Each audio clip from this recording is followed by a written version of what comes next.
Football is back tonight. Week 2 on the docket tonight, and Broncos rocking and rolling on Sunday.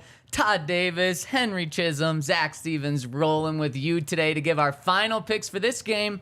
And my first question isn't, are the Broncos going to win? It's a question that we asked last week. Is this a must-win game for the Broncos? I said yes last week. I think I have to keep the trend going. I think it's important for them to win and start out strong. You know, one of Sean's biggest keys was having a fast start, and last week wasn't the fastest start. It wasn't the start that they wanted. So I think that week 2 becomes a must-win after you lose week 1, and then you look at the rest of the schedule. Got to start fast. 1-1 is not fast, but it's better than 0-2. It's like you give yourself like a fresh start. Yeah. If you're back to 500, it's like you haven't even played a game yet.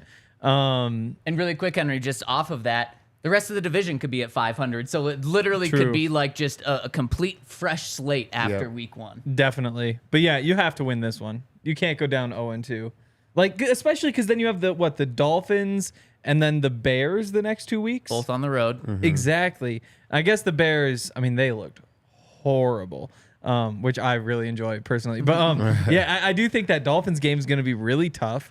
The Bears game, hey, it's a road game, so you never know. Like, you blow contain a couple times, then maybe you lose 17-16 again. But yeah, you just can't blow this game. For so many reasons, you can't blow this game. Henry, you laid out the tough stretch right after this game, and these are 2 home games. You can't go 0-2 in your first 2 home games, especially, Todd, with everything that Sean has said this offseason about getting off to a fast start. And then statistically, you can't get off to an 0-2 start. Teams that have started 0-2 all the way back since 1970, so over 50 years of data, 0.7% of teams have won the Super Bowl that have started 0-2. 1% of teams have made the Super Bowl. Now, those are probably not really realistic for the Broncos this year, but making the playoffs, we had them making the playoffs. Sean Payton said he'd be pissed off if the Broncos don't make the playoffs. If they go down 0-2, historically, they're going to have a 9.6% chance of making the playoffs. That means there's a 90% chance Sean's really pissed at the end of this season. And then winning record, we thought they should at least be competing for one, if not kind of have that locked up. Only a 14% chance that they'll have a winning record if they go down 0-2. And then you look at around the league, it's not crazy that the Chiefs lose to the Jags this week and they're 0-2. You feel a lot better about like the Chiefs and the Bengals if those teams are down 0-2, getting back up and kind of defying these odds than you would about the Broncos. So this is huge. And then you take one more look at it. How good are the Raiders? Really? How good are the Commanders? Really? If you lose to those 2 teams, then Henry, the Bears aren't that good.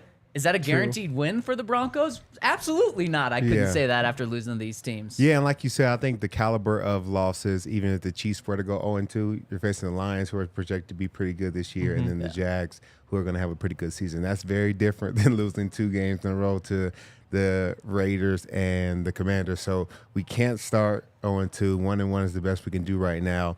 And I think just for morale and the guys in the locker room, you don't want to start 0-2. It's not a good feeling.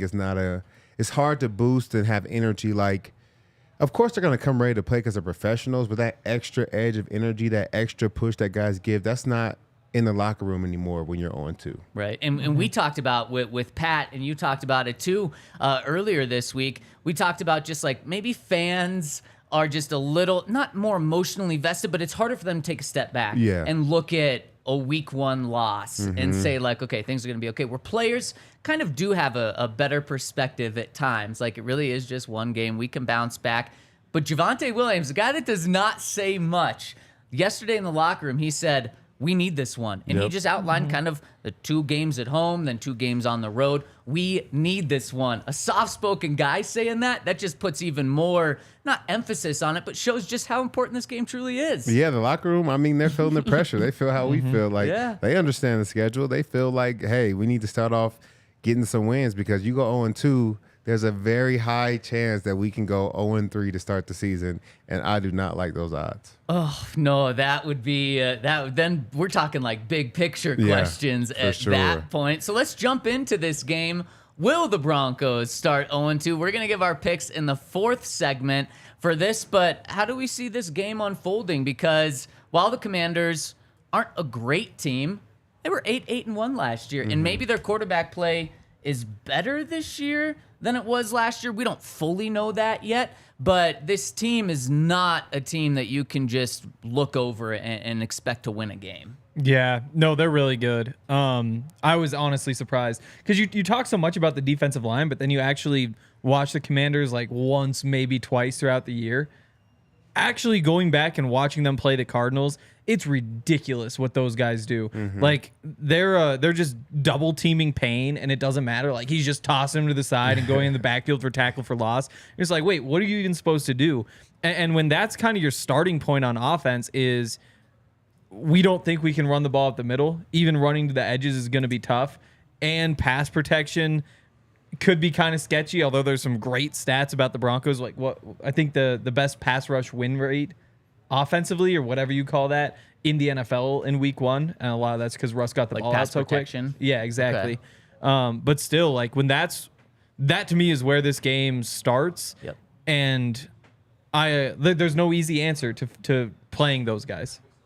No, there's not. And we kind of had the question yesterday, Todd, and joked about it like Broncos need more explosive plays. Yep. But then Russ might have to get the ball out very quick. Exactly. Getting the ball out very quick because of this pass rush specifically coming up the middle, well, that doesn't really lead to explosive plays. So, Sean, one of the things that we didn't really see last week was Sean getting deep into his bag. He's going to have to do that this week. And we talked about how you can find that balance of getting the ball out quick or at least avoiding the middle pass rush and then also creating deep plays. It's getting run on the move kind of right away. Design that. Exactly. Yeah. I think we're going to have a similar game plan as last week to start the game and kind of fill out how our O-line is going up against the front three of the Commanders because they are such a dominant force.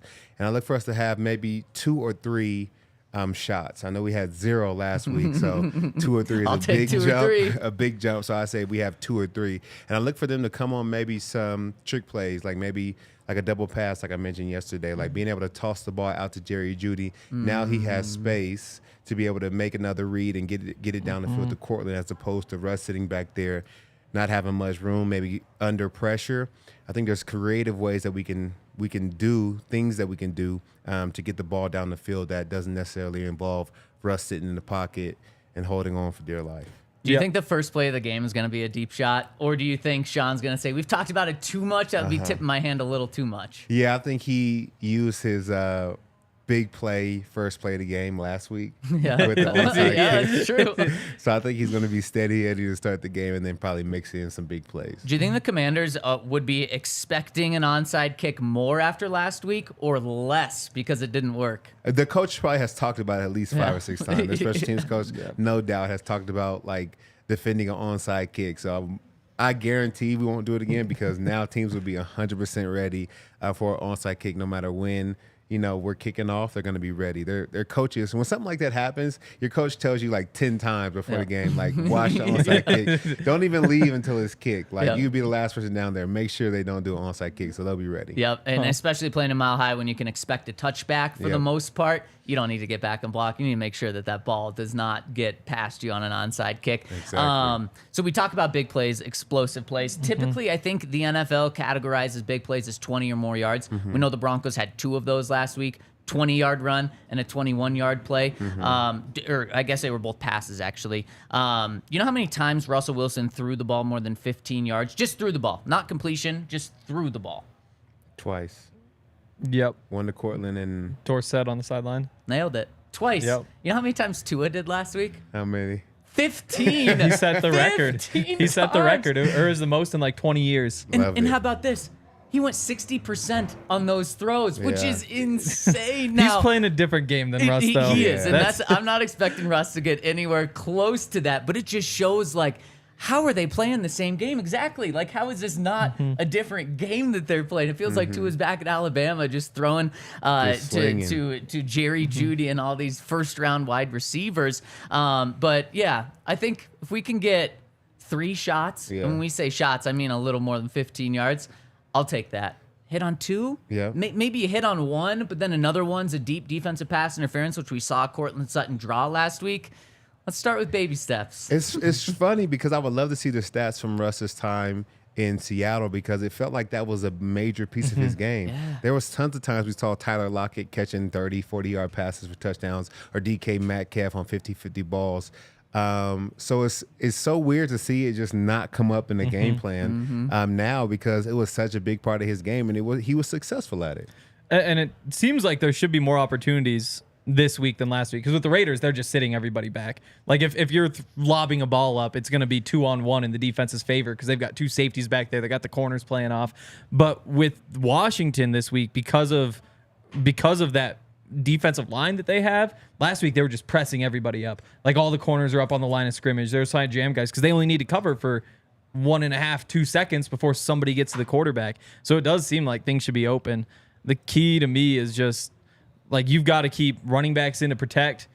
Like and even that, it's like what is Javonte going to do if you get Jonathan Allen just running up the middle? Like you almost just need to commit to saying, you know what, when we go deep, we're running 2 receivers. And we're keeping extra tight ends in. We got double teams across the board, basically. And hopefully it works.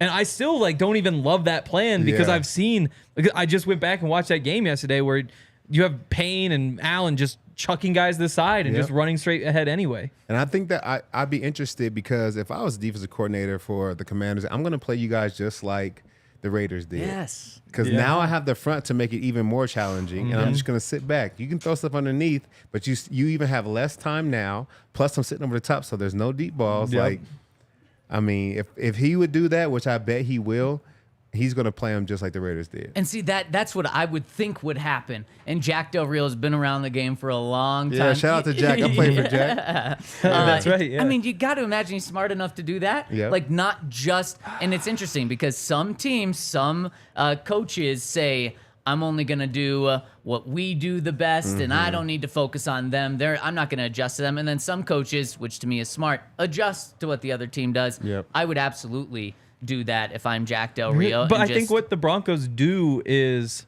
pick you apart underneath. For 177 yards. For 177 yards. But that is what they do. Like, they've shown that that's what they want to do.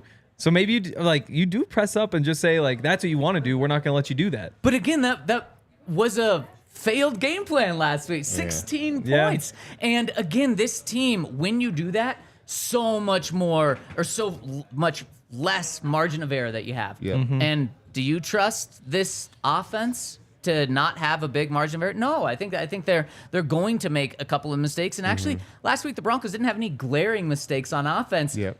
And they were still only able to put up 16 points. So, Todd, I would agree with you. That's the way I would approach it if I were Jack Del Rio. And on top of that, the Broncos did have to worry about Max Crosby. And for the most part, they did very well. Max Crosby did have 1 sack. But if you were to told me last week Max Crosby gets 1 sack, and outside of that really doesn't do much, I would have taken it and ran with it in a heartbeat.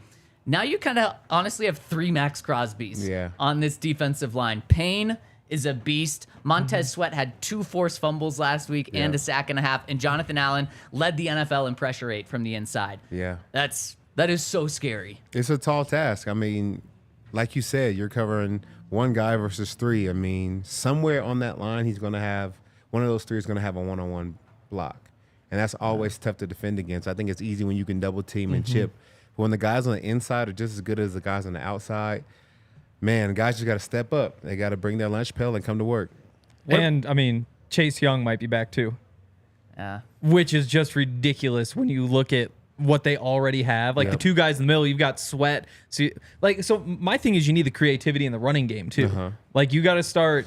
I would get a jet sweep to Marvin Mims right off the bat. You run it away from Montez Sweat's side, assuming Chase Young doesn't play, which changes things. But then the rest of the game, you can run that little jet sweep motion. They at least have to respect it. Like freeze the linebackers a little bit. Give yourself an edge. There's got to be so many of those tosses. I think you said that yesterday, like the crack toss, all that sort of stuff. And then like your second and shorts, like 2nd and 1, 2nd and 2. That's when you pound the middle. Like, because you just have to keep them honest at some point. And even then, like, if you fail, you still might pick up the first down on like a 2nd and 1 on a bad run. And worst case scenario, it's like 3rd and 3, 3rd and 4. And so there's not much risk.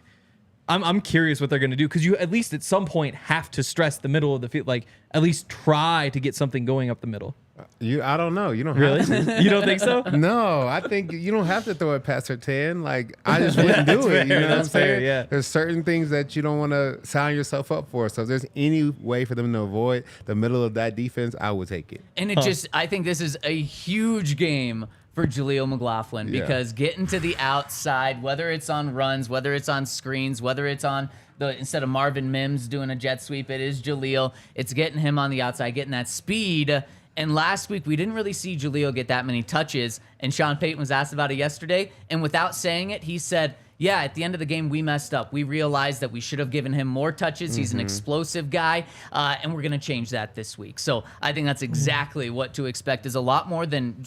Jaleel had like one series that he was in, and everything went wrong, not for him, but on the offensive side.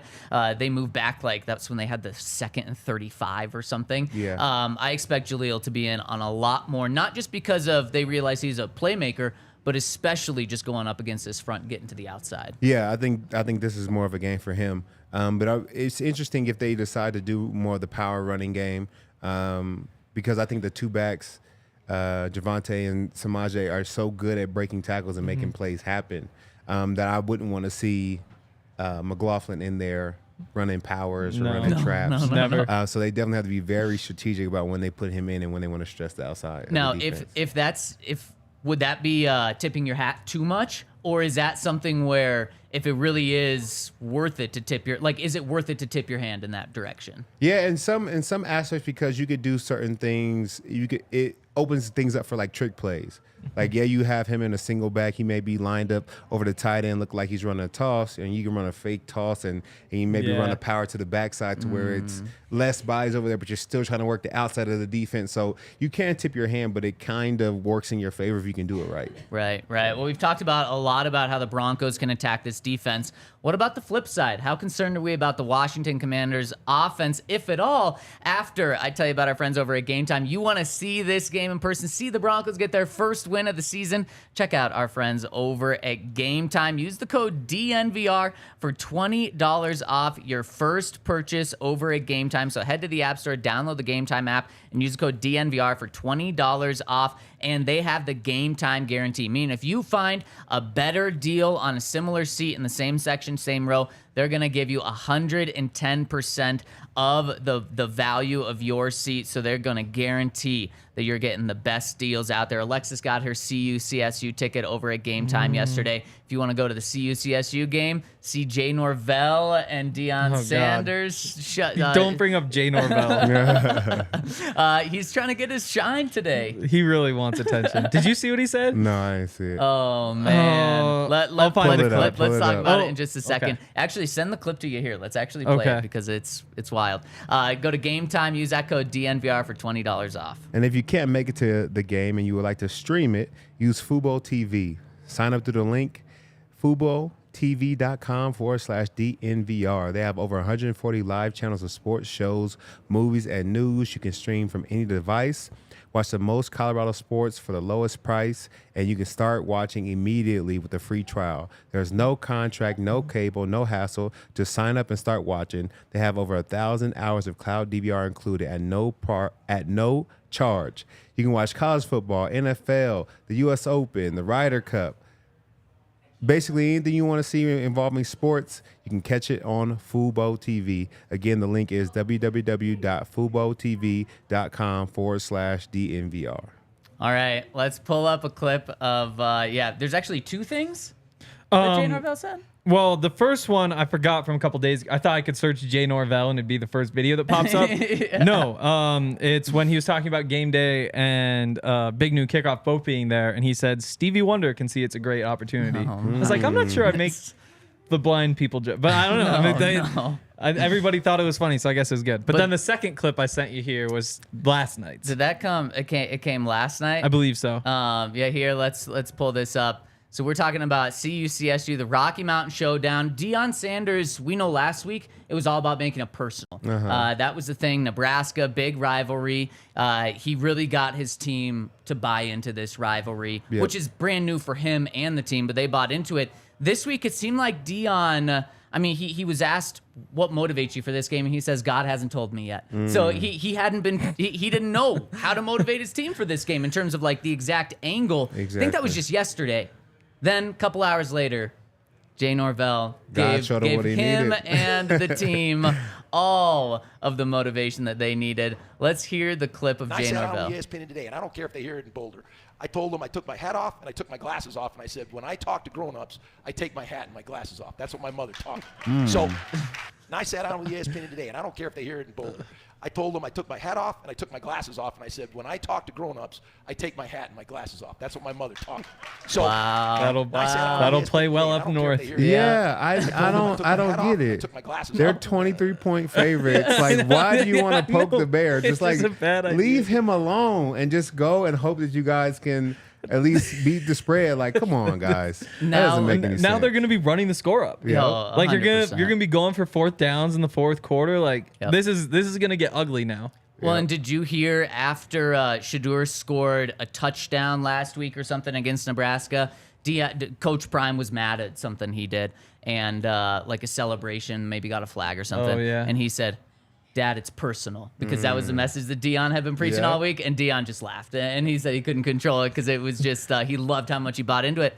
That's what Shadeur's going to do this week. He's going to say, you disrespected my dad, and you know the players love Coach Prime, so they're all going to have that mentality.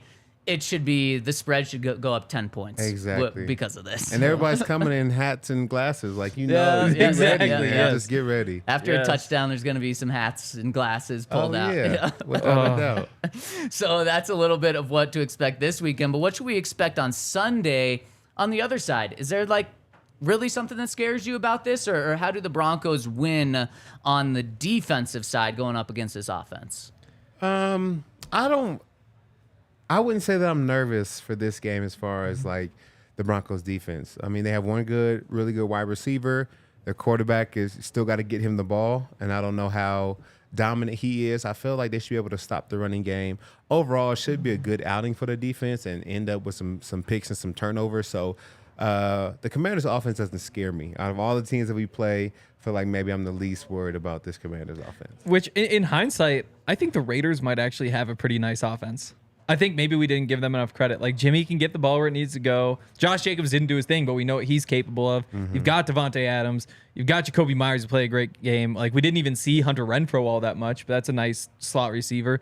But then you go from that to this, and it is very different. I do think, like, I really like the receivers with Terry McLaurin and Curtis Samuel and Jahan Dotson. My thing is just zone coverage. Zone coverage all day. Like, there's no need to ask Damari to go one-on-one with any of these guys. Like, I get the other options. You kind of send some help over there. But we talked to Pat this week, and what Pat say? You know, you get the picks in zone coverage, and when you have a quarterback like Sam Howell, who isn't a rookie but is basically a rookie because he barely played at all last year, he wants to turn the ball over. Like, he's doing crazy stuff out there. Like he lives in like the intermediate, like these 12-yard throws and tight windows where he's just like, a guy has like a half step and he's fitting the ball in there, and he makes some really nice throws. There's also a couple where he just barely misses, and that means that the ball hits a defender's hands and it's an opportunity. Like he I think he fumbled. No, he only fumbled once, but it was like this weird rollout with the ball in one hand. As he's like turning with his back to the line of scrimmage, guy knocks it out. They recover for a touchdown. He fumbled out of bounds later. He slid and dropped the ball after that, and just happened to be after he went down. Like, the turnovers are out there. Play zone coverage. It bails Damari out, and it gives you opportunity to take advantage. I would be shocked if the Broncos lose this game and the over hits. So I think really the only chance for the Commanders to win this game is if the under hits. And I think even if the under hits, it's not that the Commanders are going to win. It just means that they have a chance. And that's because I'm not scared about the Commanders' offense. And I am scared about their defense, what they can do to the Broncos. But this is, I mean, just make sure that Terry McLaurin isn't running free down the sideline, play in and play out. And if you're running zone and Terry is on Damari's side, make sure that Justin Simmons is there to give him help. If Terry's on Pat's side, I trust Pat 100% of the time. And just the communication is just going to be the biggest thing. And I think that was something that broke down the first couple weeks of, was it last year, the year before? And Justin talked about after week 4, he said, yeah, our communication was just off and they got it fixed. But that's something that they just can't have, is communication breakdowns in the secondary to give deep plays for Jahan Dotson, who's a speedster, for Curtis Samuel, who's also a speedster, and Terry McLaurin as well. So just don't get beat over the top multiple times and you should be good. Yeah, I think they're actually going to come out and try to manage the game as best as they can. They saw how the Raiders had such a good job of dinking and dunking all the way down the field. When you have a younger quarterback, I think that's just a much easier game plan for him. So I would like them to start off in man. Pat Surtain can eliminate one receiver, and then you can send help to Damari. And then kind of as the game goes on, you can switch it up if they're not having success. But I don't think they're going to come out just taking shots, because they know how good our secondary is. But they know that we kind of have let some people dink and dunk us down the field. So I think they're going to try to do that and establish the running game early. So I think man may be a good recipe to getting after them early.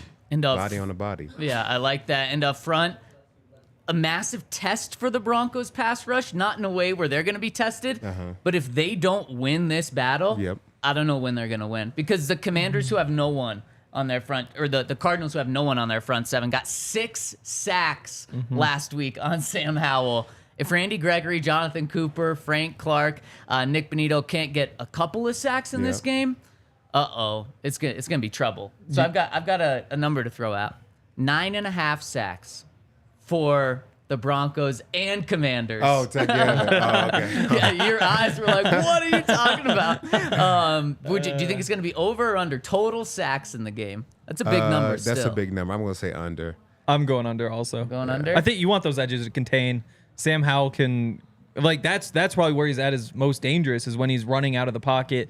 Like, it makes the read so much easier when you roll out and there's just, like, guys on the side. Everything just right in front of you. So I won't even say, like, Randy, we need sacks. I say, don't let him out of the pocket. I'm probably using Singleton to spy Howell the entire game, too. I think the good news is you've got DJ Jones and Zach Allen in the middle, and those guys are more than capable of beating up I don't even know their names, whoever's in the middle of the Commanders defense. So that's where I think your sacks are coming from, is up the middle. Especially Zach Allen, because that's the guy that's probably going to get free. You hope so. Yeah, you hope. Let's give our picks in just a second. Let's first take a look around at the AFC West for the other games this weekend. And there's actually some really good games going on with AFC West opponents. We've got the Chiefs going into Jacksonville. Are the Chiefs going to start 0-2 this year? You know, I think that the Chiefs lost the first game. They're definitely missing some pieces and some mistakes as far as catching the balls that really took them out of the running to win that game. So I cannot say that they're going to start 0-2. I don't think it's going to happen again. Chris Jones coming back is going to give the locker room a nice boost. So the defense, who played well, should actually even play better. I don't see them losing to the Jags week 2. So I just don't think Andy Reid's going to allow them to start 0-2. He may have to throw the whole bag at them, but I think he will, just to make sure they don't start 0-2. So sadly, Hank, I know you like this, but I'm going to take the Chiefs. No, I don't. That's Zach now. Zach to win the game. Henry, you rolling? Oh, What's no. on? I don't think the Chiefs are going to win. I think they're starting 0-2. I guess, have we heard what's up with Travis Kelce yet? He's dating That actually is the biggest Travis Kelce news this week. No wonder he's not playing. He's busy. I mean, without Travis he practiced Kelce yesterday. Okay, so I get that it's like fluky that you have that many drops in one game. Also, I don't think those receivers are very good, though, and it's probably not that far off from what you expect. With Kelce back, then maybe it changes a little bit the other way, but I think the Jags have a nice team. I think that they're well put together. Like, they just have good players across the board, and that's something you can't say about the Chiefs right now. And Chris Jones coming back helps. Is there a snap count? What sort of shape is he in? You know, there's just enough questions that if I get the opportunity to say, like, I think it's a 50-50 game, I'm taking the Jags against the Chiefs. I'm taking the Chiefs to lose. And isn't it pretty much a 50-50 game? Isn't it like a 3-point favorite for the Chiefs, I think? Is that on the road? okay. I think it's that. Football-wise, you can make the case that the Jags are going to win this game. Todd, I'm with you. Patrick Mahomes and Andy Reid starting 0-2? Yeah. No. I mean, talking about breaking out the bag and doing things, it's going to be this game. You get Travis Kelce back. You get Chris Jones back. They missed 2 of their best 3 players last week and lost to a good Lions team by 1 point. You get those guys back with some desperation. Unfortunately, I think the Chiefs are going to win this one. But Calvin Ridley with the Jags, comeback player of the year potentially. I mean, he looked so good last week. He did. Man, so I'm looking forward to this game. This game's at 11 a.m., so we'll get to catch that before the Broncos game. Ryan is also taking the Chiefs, and Alexis is also taking the Chiefs. So Henry really digging his heels in to show that he's not a Chiefs fan. The only one not picking the Chiefs in this game. All right, let's go to the next game. The Chargers going into Tennessee to take on the Titans. Chargers 0-1, Texans 0-1 as well, right? Titans. Titans, yeah. They lost a close one to the Saints last week. Is there going to be an upset here? The Titans going to be able to win at home? You know, the Chargers, I actually picked them to win last week, and they looked really good up until the very end of the game. So if they can continue to put up 30 points a game, I think they're going to be hard to beat until it comes to our defense. So I'm going to take the Chargers again. I think the AFC West may have a good week this week. I don't think the Raiders will win, but we haven't got to them yet. I like that. I've got the Chargers too. Yeah, Todd basically laid it all out. Like, it's just tough to beat the Dolphins.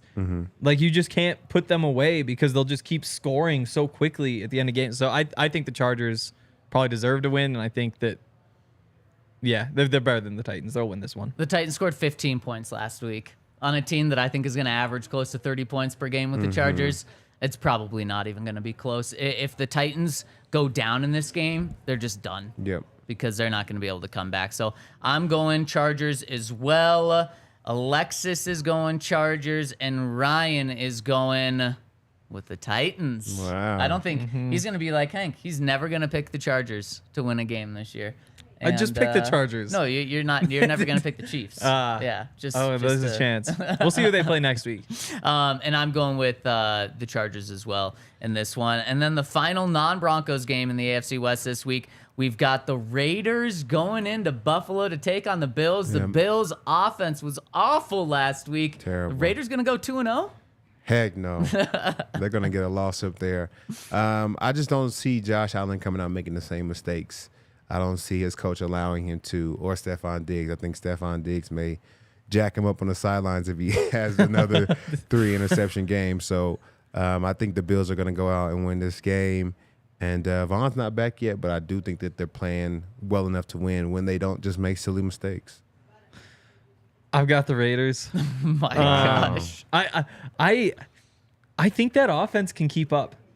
Like, I think it can keep up with the Bills' offense. And if you're asking me whether I think Josh Allen or Jimmy Garoppolo is going to put the ball in harm's way more, I think it's Josh Allen. I think I have a lot of weird Josh Allen opinions at the moment because of that bad game. And even I was talking to James Palmer yesterday. He's like, I think he had more red zone turnovers than anybody else in the NFL last year. Yeah. And that was the problem with him for the first couple years of his career. He kind of like patched it together. I wonder if maybe the problem isn't fixed so much as it's like, it's kind of there. They masked it a little bit. It. Exactly. So I don't know. I think the Raiders can do it. And again, this is my chance to separate from the field. And I think True.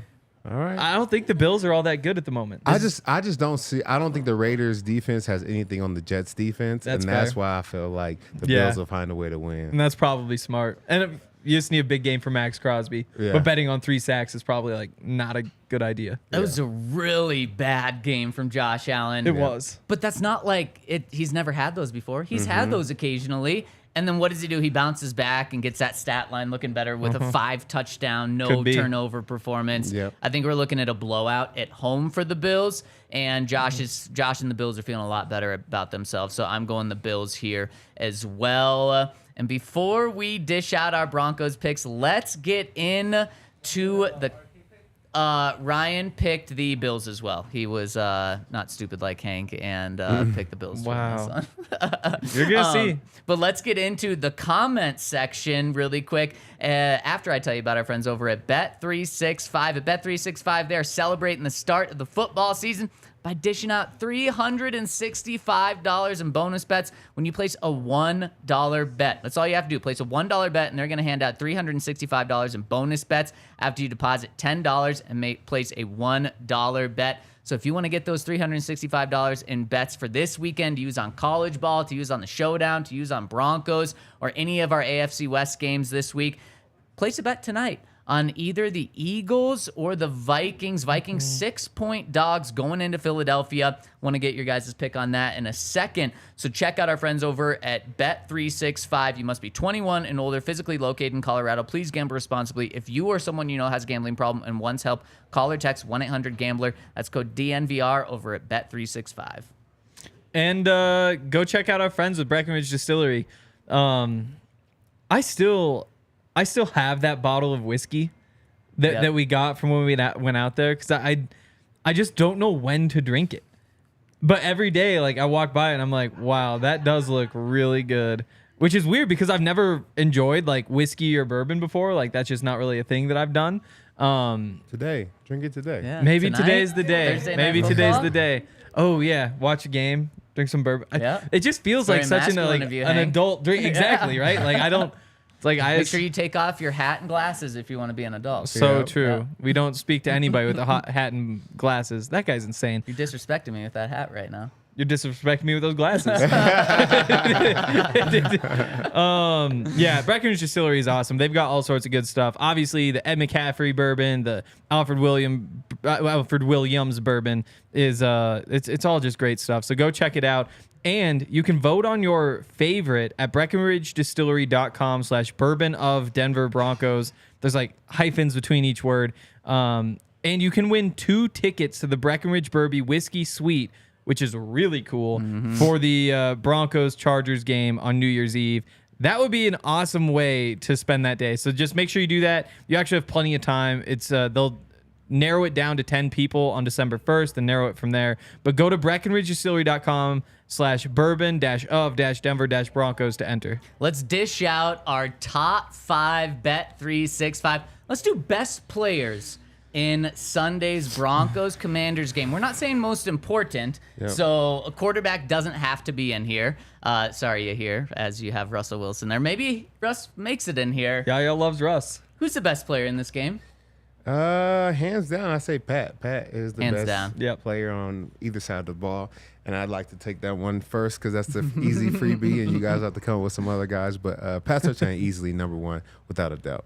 Totally agree. That is easy. Next, maybe it's 3 straight Commanders defensive linemen, maybe not. But, I mean, who's the best one? If you had to focus on one of those guys, is it Jonathan Allen? It's Payne to me. It's Payne? Yeah, Okay, we can go with Payne. Because, like, even last week when he didn't put up the numbers, like I said, like, every play, they're just double teaming him. So other guys are, like, free and get to do what they want. And he's still winning. Like, he's still chasing him out to Montez Sweat on the edge. Like, it's ridiculous. Yeah, it's Payne to me. Are we going another defensive lineman now? Or no? This is where Justin Simmons enters the conversation. That's fair. Yep. But I mean, he had a rough game. He had a really rough game. I was kind of surprised. What grade did he get from you? I think like a D+.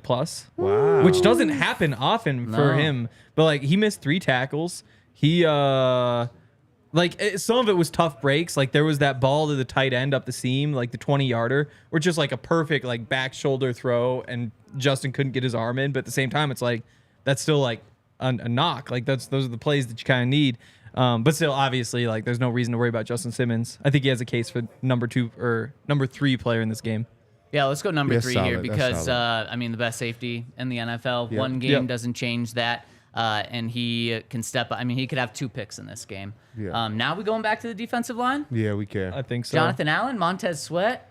Can we do slash? We just want to round it out 4 and 5, or does any Bronco push one of these guys? I don't think any Broncos do. Jerry Jeudy, I think, has to be top 5. If he's playing, he's one of the top players. Is he the better NFL. than Terry McLaurin, though? Because that's the tough part. So you want all Commanders on the list? Or what? No, I really don't. I really don't. But I think it's a discussion. I think if we go off of last week's performance, since he didn't play, you got to do Terry McLaurin. Yeah, I think you would. 3,000-yard seasons. Yeah. 3 straight coming into this Right year. now, you definitely All take right, Terry. all right. Well, now this is no fun. We still have 2 Broncos in here. We want to go Terry here, or we want to go Sweat? We said Maybe Sweat and Terry. Sweat and Terry. Sweat Okay. and Terry. Boom. Okay. After putting 3 Commanders on this list, let's doesn't move know his on. name. Let's move on and get. Yes. Okay. Let's get to. Let's get to some comments really quick before we get out our Broncos picks. And you hear we have a couple of super chats, don't we? Mile High Sign says Broncos will beat Washington and KC will lose to a rising Jags team. The Chargers will lose to a pissed off Titans and the Raiders will lose to an even more pissed off Bills team.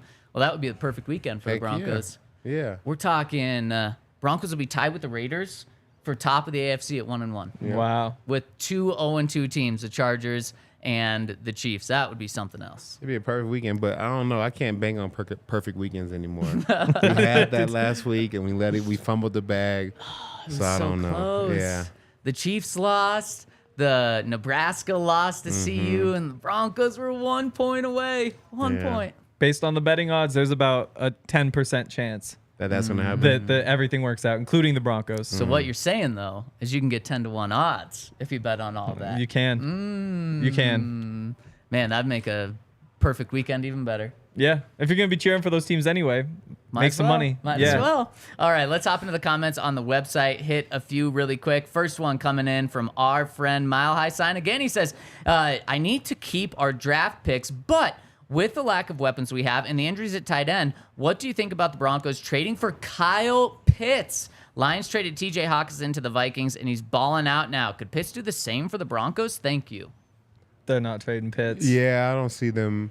They would have to be in a really bad spot. And I think those trades kind of happen later on in the season when you realize, okay, we're not making the playoffs. How can we start doing things built up for next year? Second week of the season, I think it'd be way too early for them to trade away Kyle Pitts. Kyle Yeah. Pitts was a top 4 pick? Yeah. Was he the 4th overall pick? He was high. He was Yeah, high. because he broke. So Riley Odoms, who went to he was like a 5-time All-Pro or whatever for the Broncos. He was the highest drafted tight end at number 5 for 50 years. Yeah. Until Pitts. Yeah, and so the reason that you wouldn't trade for him is you're giving up a first-round pick, I think. And what you don't want is that first-round pick to end up as a top 5 pick next year. Yep. And you just got a tight end for that. So, no thank you. I don't think the Broncos are in a spot to do that. Would I like Kyle Pitts on the team? Yeah, Yes. but not willing to give that up.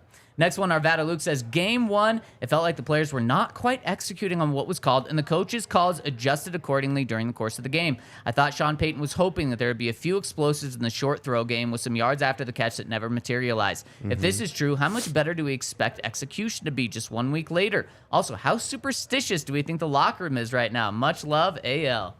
I think it'll be a lot better. I think that going back and watching the film and just the things that we pointed out, we see the little inches here, inches there, I really could have affected the game and ended up in more points for the Broncos. So I expect for Sean to be really honing in on those key points to reiterate to guys like, okay, when I say I need you 4 yards from the hash, I need you 4 yards from the hash, not 3 or 2. Make sure you're getting your spacing. Make sure that you're running the route exactly how we designed it. So that way there is opportunity for run after the catch or yak yards.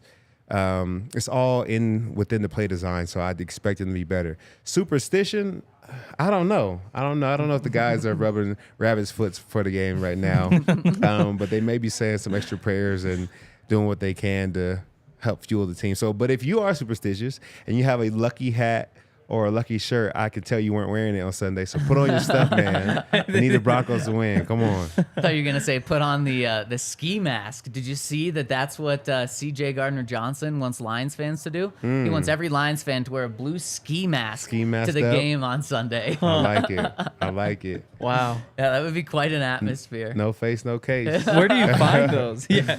I don't know, but all the blue ones in Detroit have to be sold out, I would think. Yeah, like how many blue ski masks can you buy? 70,000 of them? Like, there's no way there's 70,000 for sale in Detroit. No, they're gone. Amazon's gone. probably really busy right now. They have a very unique blue too. Yeah, they do. Like, that's not an easy one to find. No, it's not. Next comment coming in from Onion Funyon Bronco says, I watched Kurt Warner's film breakdown of Russ's performance. He's convinced me that Russ still isn't comfortable not playing on schedule or taking calculated shots downfield like he used to. It all looks fixable, though. It's hard to play quarterback when you don't trust your offensive line or your own eyeballs. That said, I saw improvements like most of us did. Hopefully, Russ can get a little more snug and cozy in the pocket. Love, Onion Funyon. Yeah, hopefully he can. I think it's been a transition for him. And from what I hear within that Seahawks locker room, he had a lot of help and assistance within plays, calling plays, or different things that he may not be getting now, or people don't know that he had when he was in Seattle. So I think it's just been a transition for him, man. And I hope that he figures it out. But he definitely hasn't looked the way we expected him to. But I do think he looked better on Sunday. I will say that I didn't see a lot of like untimely throws. I won't say that Kurt Warner is wrong because he is a Hall of Fame quarterback. He knows what he's talking about. But in my eyes, he looked much better Sunday than he did all last year. I agree with that. And then also, I do agree that I don't think anyone expected Sean Payton and Russell Wilson to be 100% comfortable with each other in a game on their very first game. Yep. That, might not come until week 1 of the 2024 season. So I could see that not being clicking 100%, but you do hope that it gets better every single week. Yeah, you got to go to some of those Breakfast Club meetings. I don't think he's not locked in yet, I think that's what it is. Elway was there, right? Maybe Elway should come back, and he's locked in with Sean. Locked in for Yeah, sure. I'm with the comfort of the pocket. This is a big week for that. Because like last week, Josh Dobbs playing this defensive front, he was just seeing ghosts the entire game. Like starting halfway through the second quarter, even if there was no rush, he's just like jumping around. And Russ did some of that stuff last year. So hopefully he doesn't play like Josh Dobbs for a lot of reasons, but that is one of them. Yeah, Josh Dobbs, 76% completion though. Yeah. Which is just wild. He took the Russell Wilson game plan approach last week. I have one more good stat that I might as well throw love it. Last week on play action, the Cardinals had a 90.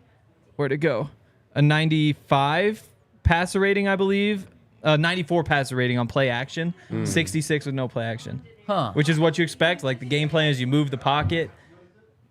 There's evidence too.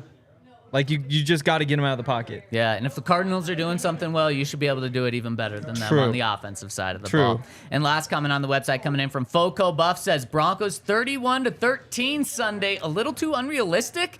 I sense a bounce back game against a team that struggled versus the Cardinals. Yeah, I don't see them putting up 31 points just yet. I think that's in our future at some point, but I think we need a little bit more time to get there. Now, if we do it on Sunday, I will be as happy as anybody else, but I would not go out on a limb and say that they can score 31 points in just a couple of days. I know last week got Broncos fans so in the dumps thinking like, oh, now we just have to wait another year or two for things. What last week did for me was just you swallow the hard pill that, okay, it is going to take some time, but I don't think it's like a full year for things to turn around.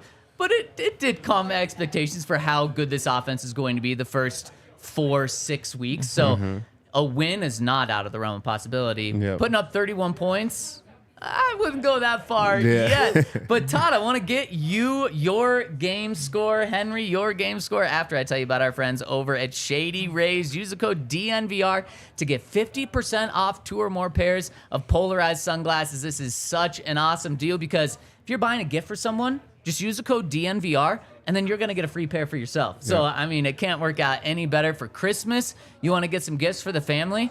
You get 50% off if you buy multiple people Christmas gifts, and Shady Rays is a great gift to give. And then you get one for yourself for 50% off. So check them out, shadyrays.com, where they have over 250,000 5-star reviews. That's shadyrays.com. Use that code DNVR.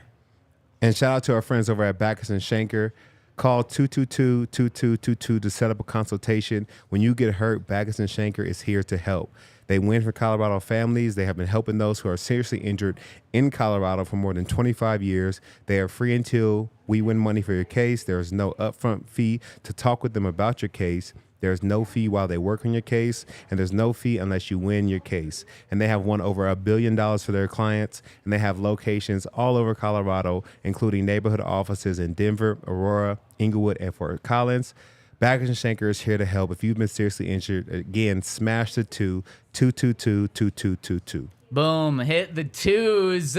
And let's get into some parting shots presented by Breckenridge Distillery, where you know where to get the best bourbon out there. It's with our friends at Parting Shots. It's almost the weekend, so enjoy it. Raise a glass to Parting Shots, and let's get into our Broncos picks. And Todd, fire us up for this game, baby.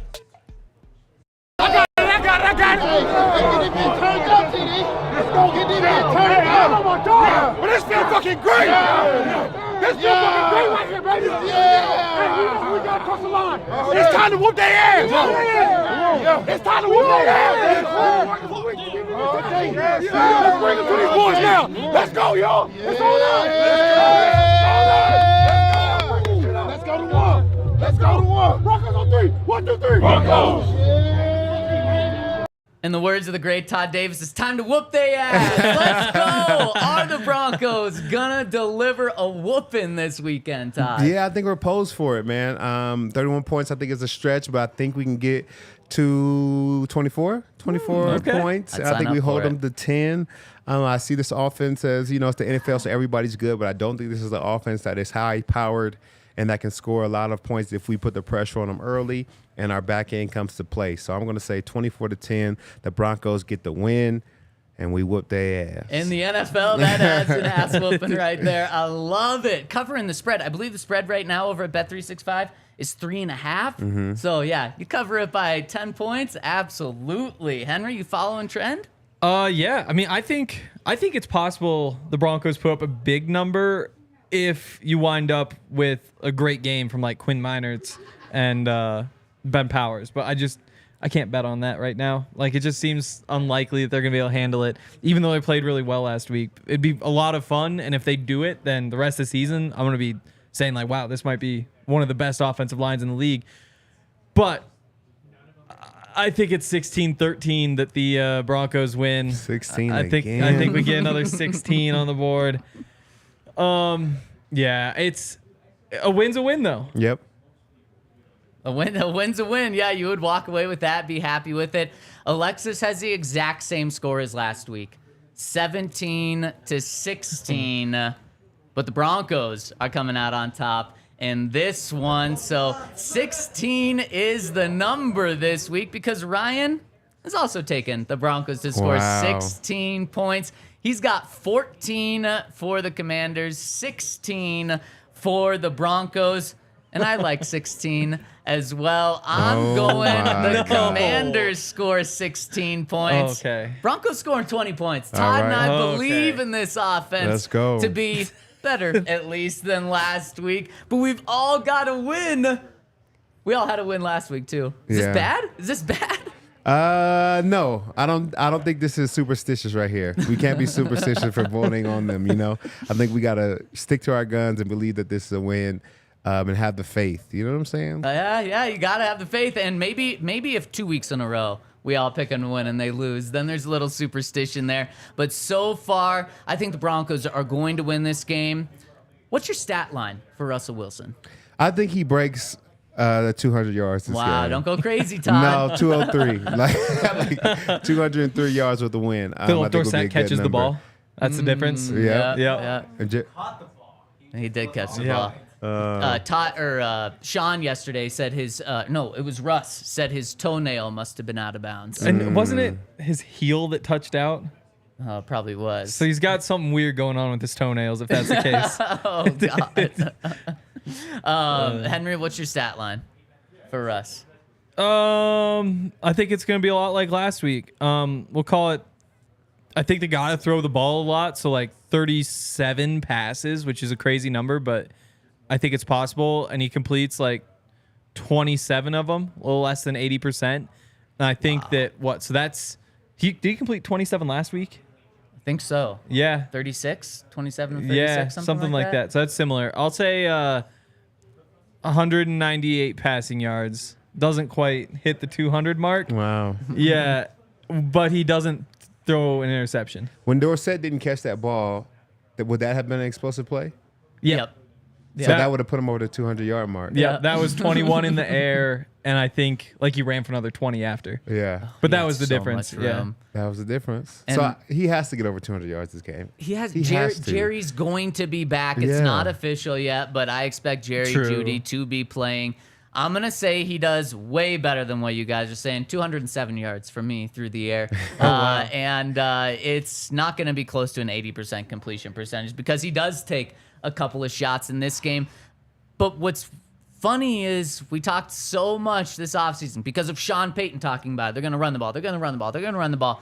And these first 2 weeks are going to pass the ball a lot more. But this is not the game to try to start to run the ball a lot. Yeah, no. Just because of everything we've talked about with that Commanders front seven and specifically those front three guys. But what I think we're going to see a lot of, the leading receivers for the Broncos in terms of catches. Adam Troutman, who's not a deep threat tight end. He's really kind of a safety net. 2 running backs, Javonte and Samaje, each had 4 catches. And then Courtland Sutton. So you had 1 receiver in your top 4 receivers because they use the pass game as an extension of the running game. We're going to see that again this week. I mean, Jaleel McLaughlin, Javonte Williams, and Samaje might lead the team in receptions with like 4 each again this week. It's gonna be tough though if they play that same coverage they had last week where everybody's pressing up. Like the Cardinals couldn't get anything going in the flats. Like they kept trying these screens that were just blown up immediately because they were just hunting all that short stuff. So I wonder if they'll sit back and open some of that up or if they're going to force Russ to go deep. It'd be interesting. I was thinking about the run game after you talked about them running up the middle. I feel like they may run some whams. You guys know what whams are? Yeah, like pull the tight end. Yeah, where the tight end comes and cracks the D lineman. Essentially, you let him go free and they crack him and the running back kind of runs off his butt. I think that's a good way to slow down those big guys. And for a tight end, you really only need a small piece of him because the way the rest of the O-line blocks is really scooping everybody out. And you're like one-on-one with this guy. If you just hit him a little bit and seal him off, the running back has like a clear lane maybe to at least a 6 or a 7 yard run. That would be a good way to, slow down these quick D linemen. Yep. So I'm interested to see if they do have to attack the inside just a little bit. You know what I'm saying? Maybe just like 1 or 2 plays. Keep him honest. Well, and then if you start doing that, like if you're pulling like a tight end, who they have, I can't remember who was lining up there a couple snaps last week, but kind of in that like F-back, H-back, like stagger behind the other tight end. You can kind of like do some weird things with the wham, but then you can also like have some weird motions and routes out of the backfield. Sean Payton is a genius. So if he decides he wants something like that, he's going to find a whole bunch of weird ways to play off of it. Yeah, and I used to hate the wham because once you see like every other play when the tight end flashes, we call it, when he goes back, you're supposed to go back too, based on how they block it. But with the wham, when he flashes back, everybody's actually going play side. So you have to now, instead of going backwards, you have to go back over the top. So it's like it like messes with your eyes because you want to flash back. So it really can result in some pretty good plays. So yeah, maybe that is something they go to. Yeah. And the Broncos miss a lot by not having Greg Dulcich at tight end, but not in this area. Yeah. I mean, you have Chris Manhertz, who would be maybe perfect in that. Adam Troutman can certainly handle that. And then Troutman obviously had a rough Nate week Adkins blocking as well. Yeah, he did. But you probably trust him more than Greg Dulcich. So That the is tight true. end's probably very active in the run game here. We got to run. The Nuggets are up next. Hit us with a thumbs up on your way out. Let us know if you think the Broncos are going to win. We will see you on the pre-game show 45 minutes before kickoff. So tune into YouTube right around 1:40. Alexis Perry, Todd Davis going to crush it again. It was such a fun show. You don't want to miss out. And then we'll see you post-game as well. Enjoy the weekend. Enjoy all the games. See ya.